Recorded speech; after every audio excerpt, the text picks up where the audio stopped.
Esta é mais uma análise de conjuntura semanal. Eu sou Lucinéia Freitas, militante do setor de gênero do MST.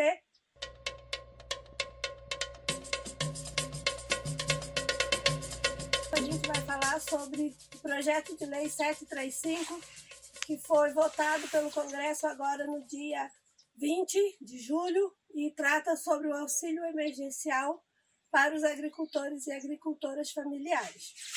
Esse projeto de lei vem com um atraso de mais de 4 meses, considerando que a gente já está há mais de 4 meses em processos de quarentena, né? E ele é conquista da luta dos trabalhadores e das trabalhadoras organizadas, que pressionou o Congresso para que pudesse ter uma lei de subsídio e suporte à produção de alimento por esses trabalhadores que estão impactados pelo Covid. Um projeto que prevê um auxílio emergencial, um fomento e um crédito produtivo, mas também prevê a compra dessa alimentação para distribuição às famílias carentes, deve passar agora para o Senado e depois ir para a sanção presidencial. Isso demonstra que nós devemos permanecer organizadas e organizados e pressionando para garantir que ele seja efetivado a tempo do período agrícola, porque senão a gente também perde o tempo do plantio e daí o crédito chega de forma ineficaz.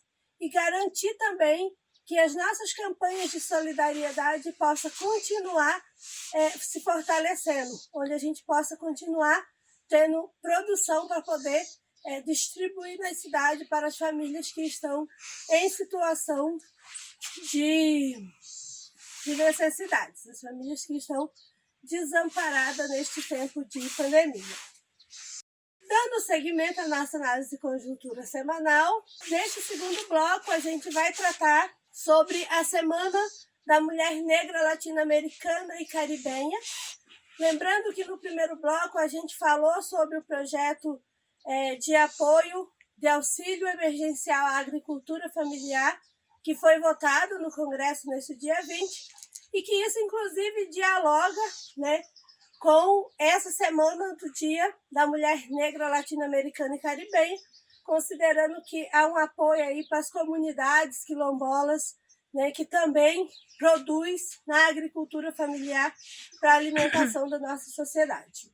Essa data ela foi instituída em 1992, no Encontro Latino-Americano de Mulheres Negras, ao perceber a necessidade de amplificar de maneira internacional a luta contra o racismo e o patriarcado. E a atualidade, a nossa conjuntura mostra a atualidade dessa luta, considerando que as mulheres negras elas ainda são as mais exploradas neste momento histórico que a gente vive. Elas estão nos postos de trabalho mais precarizados, elas ainda recebem os menores salários, elas ainda são as principais vítimas das diversas formas de violência. Mas essa data também é importante para a gente entender que as mulheres negras não são só as vítimas da violência, mas que historicamente elas constroem lutas e resistência a todas essas formas de violência. Então, no Brasil, essa data também homenageia a Teresa de Benguela, que foi uma grande liderança do Quilombo do Cariteré, no estado do Mato Grosso, onde por mais de 20 anos ela foi a liderança política e militar deste quilombo, mostrando a força e a resistência da mulher negra. Mas, para além de Teresa, tantas outras mulheres negras que historicamente assumiu a frente desse enfrentamento à violência. E daí a gente pode trazer Dandara dos Palmares, a gente pode trazer Carolina Maria de Jesus e podemos trazer a imagem de Marielle Franco, e na sua frase que demonstra muito o sentido desse mês, dessa jornada das mulheres negras, que é eu sou porque somos, ou seja, não se constrói a liberdade das mulheres nenhuma, ou seremos todos livres ou não seremos. Então traz a força desse dia 25, a força dessa semana e desse mês, na luta das mulheres negras para superar todas essas amarras e violências. Atitude! Você tem que ter atitude, tem que ter ação, tem que estar discussando a vida inteira. seguindo nossa análise de conjuntura, a gente vai falar sobre o Dia do Trabalhador e da Trabalhadora Rural, que também é celebrado no dia 25 de julho, considerando que a agricultura familiar camponesa, né, produz 70% de toda a alimentação que é consumida no mundo, né, e isso inclui o que a gente consome no Brasil também. 70% da nossa alimentação que está à mesa do brasileiro vem da agricultura familiar brasileira, já demonstra a importância dessa data, né, do dia 25 de julho, como uma data histórica para a gente pensar os processos de lutas e resistência no campo, né? Mas também lembrando que quando começou a pandemia, o primeiro setor a se mobilizar nas campanhas de solidariedade com distribuição de alimentação para as pessoas em situação de vulnerabilidade foram as organizações do campo e os trabalhadores e as trabalhadoras rurais, que desde março vem fazendo grande jornada, grandes ações de distribuição de cestas, de marmitas, de produção de sabão e outros para distribuição. É importante marcar essa data, assim como o Dia das Mulheres Negras Latino-Americana e Caribenha, não é uma data de celebração e festa, mas é uma data de luta para a gente marcar que a gente ainda não tem uma reforma agrária de verdade. Então é o momento de lutar pela reforma agrária, é o momento de lutar pela demarcação das terras e territórios dos povos indígenas e quilombolas, porque ainda não têm seus territórios demarcados e respeitados. Também os demais povos tradicionais de fundo e fechos de pasto, pescadores, ribeirinhos e etc. É hora da gente garantir que esse setor, que de fato garante nossa alimentação, possa ser respeitado e possa ser desenvolvido e construído. E a gente coloca que enquanto o latifúndio mata, violenta e destrói o meio ambiente, através da agroecologia e da produção saudável e de várias campanhas, a agricultura familiar camponesa produz a vida.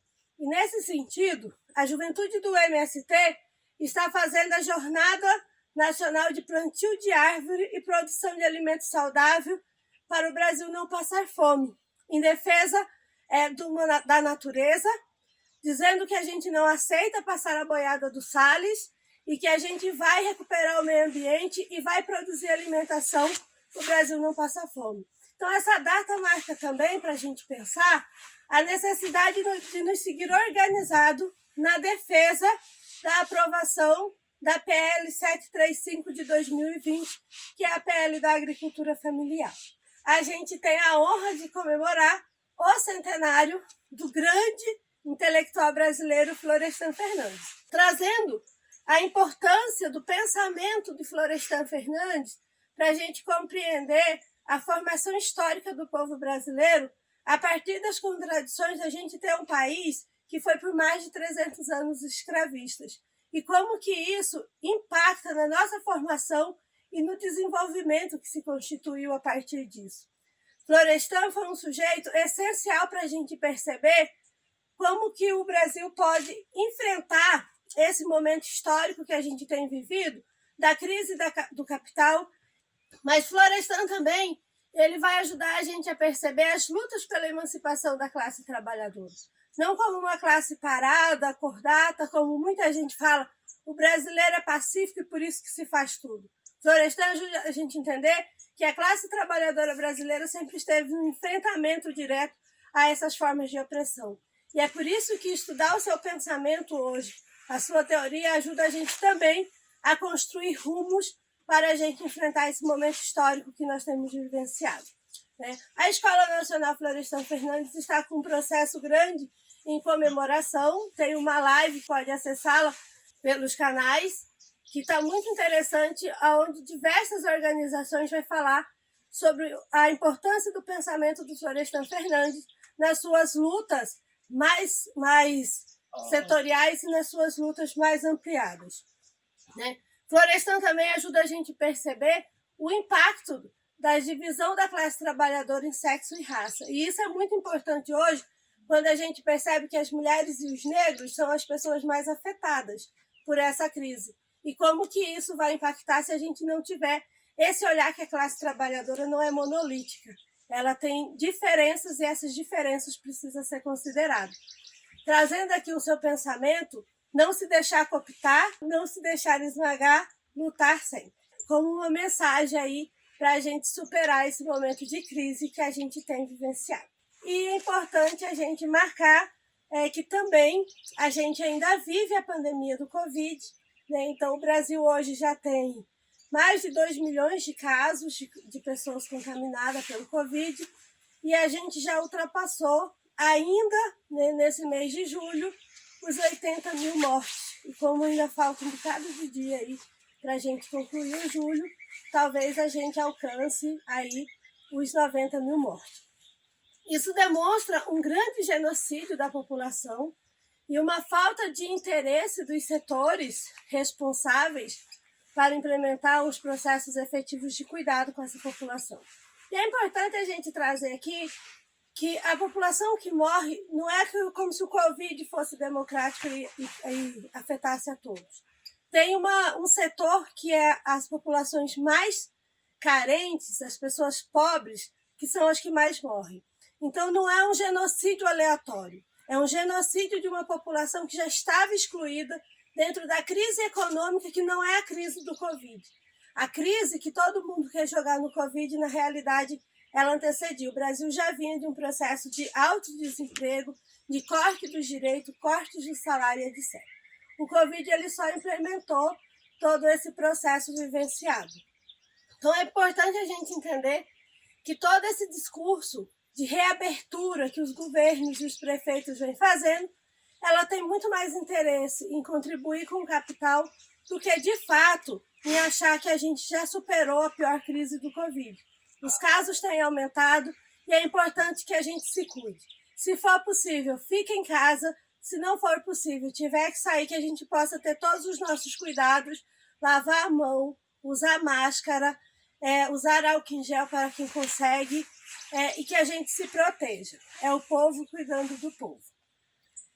Dando sequência, como dica de leitura desta semana, a gente deixa o livro do Florestan Fernandes, O Significado do Protesto Negro, onde a gente pode aí aprofundar nos temas que essa análise de conjuntura trouxe, que é a questão da mulher negra latino-americana, o centenário de Florestan Fernandes e o Dia do Trabalhador Rural e a luta pelo projeto de lei da agricultura familiar.